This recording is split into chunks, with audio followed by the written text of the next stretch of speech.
O Lula já está em Nova York para a Assembleia Geral da ONU. É claro que a Janja está lá com ele, que a Janja foi junto.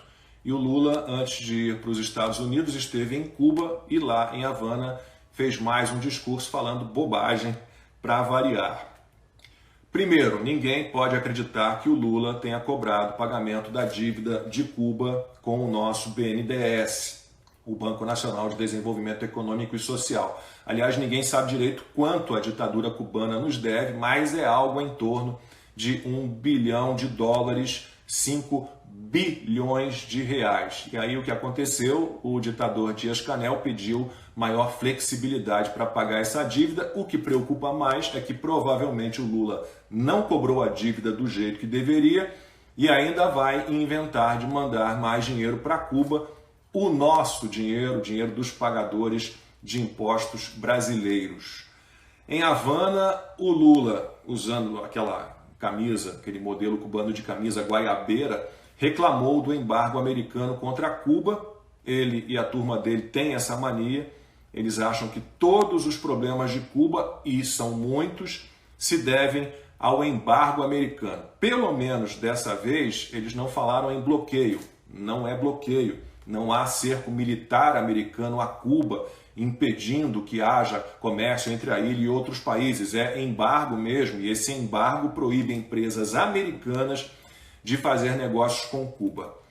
Mas o Lula e a ditadura cubana sempre dão a entender que o embargo foi adotado por crueldade americana, assim, do nada, simplesmente porque os Estados Unidos não concordaram, não concordam com o que aconteceu e acontece em Cuba.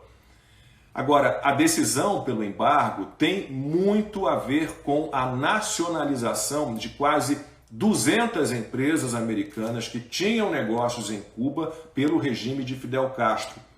Quase 200 empresas americanas foram confiscadas, foram tomadas pela ditadura sem pagamento algum, sem indenização nada. Então, o Lula quer que os Estados Unidos retirem o embargo. Então, cobre de Cuba, né? Que pague essa conta, mas o Lula não cobrou da ditadura cubana nem o pagamento da dívida com o Brasil. Imagina se vai cobrar o pagamento de dívidas com outros credores. Nem pensar, né? Muito menos em se tratando dos Estados Unidos. Provavelmente cobraria se fosse a Argentina. E é uma balela essa história de que todos os problemas de Cuba decorrem do embargo americano. Primeiro, se o comunismo é contra o livre mercado, o livre comércio, especialmente quando envolve os imperialistas estadunidenses, como é que a ditadura cubana vive reclamando de não conseguir fazer negócios com os Estados Unidos? Não faz sentido. Cuba precisa pagar o que deve aos americanos, deve pagar o que deve ao Brasil. Aí, quem sabe, dá para ter alguma conversa, dá para ter algum negócio. Todos os problemas de Cuba, em suma, estão ligados ao comunismo, à falta de liberdade econômica, à falta de liberdade total. Tudo pertence ao Estado. Os cubanos são explorados pelo Estado, vivem na miséria.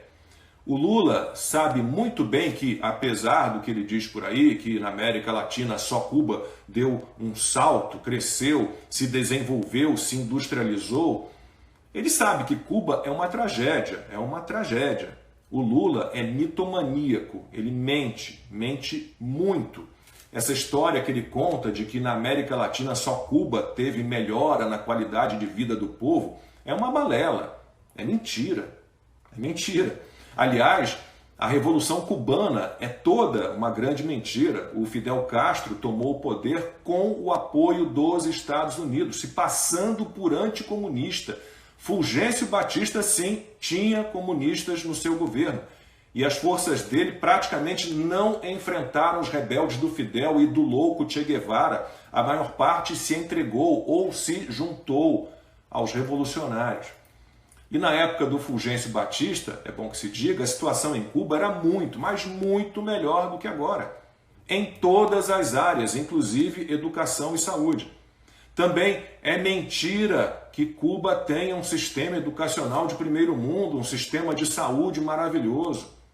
se conseguiram transformar Che Guevara em herói humanista, um assassino sanguinário, um psicopata, um incompetente em todas as áreas nas quais ele atuou, eles podem contar qualquer mentira. Agora, acredita quem quer, quem não sabe nada do que realmente aconteceu.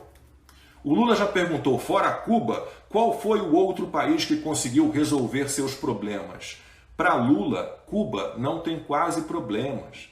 Aqueles que ele aceita enxergar, como eu já disse, são culpa do embargo, não são problemas causados pelo comunismo. Agora, o que seria de Cuba se apostasse no liberalismo, no livre mercado, no livre comércio, na democracia? Já pensaram nisso? A questão é que o Lula, ele gosta do modelo cubano, gosta do modelo chinês, gosta do modelo venezuelano, gosta até do Irã. O petista também não vê muitos problemas no Irã. Agora, houve protestos no país, no Irã, quando fez 1 ano da morte da Mahsa Amini, que foi presa por não usar corretamente o véu islâmico, e ela morreu na prisão. Os protestos foram reprimidos. O pai da Mahsa foi preso. Onde já se viu, né, um país com manifestações livres, não pode. Tem de ser como no Irã e como em Cuba. É esse o paraíso do Lula. Um só partido, uma só ideia, uma só opinião, sem essa de debate livre. O debate tem de ser extirpado.